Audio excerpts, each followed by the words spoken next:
This poem is called Daddy Issues.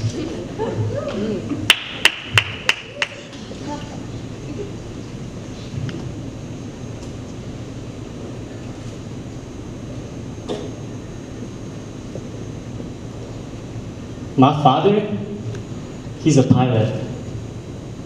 He wears a navy blue uniform with golden buttons and golden cuffs and golden badges. With a salute and a tip of his hat, I feel safe in the protection of this learned man. My father,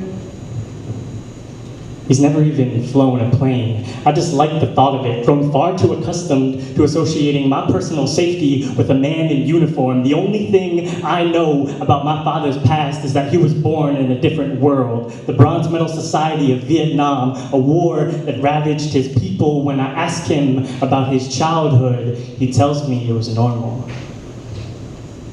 A tendency to see extraordinary as quite average. After all, when I was 9 years old, he took me to the top of a mountain and he told me, son, this is where you will learn how to fly. Instead of throwing baseballs, we threw stars out of their intergalactic orbits. Instead of casting rods into a river, he showed me how to part the seas and stroll casually through the chaos. We took father and son quality time doing things such as, but certainly not limited to, moving mountains simply to switch up the scenery, flying through the atmosphere at 789 miles per hour, seeing how close we could get to the sun without burning off our eyebrows. I don't remember the last time I told my father I loved him.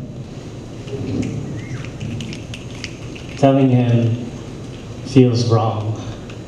Like I'm Pinocchio, my nose grows when I utter those words. They are not to do justice for what I truly feel. I am a real boy. Long ago, you cut my strings and pushed me to stand on my own 2 feet, eternally grateful for everything you've done. But sometimes I feel angry at what I've become. My mother tells me I remind her of you. And given that history, I can't take that as a compliment.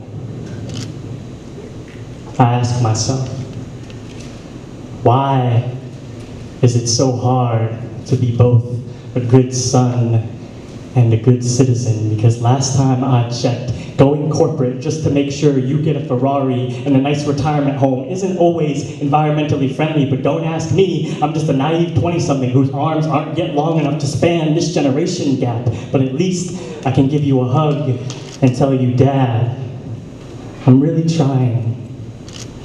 I'm not your little boy anymore.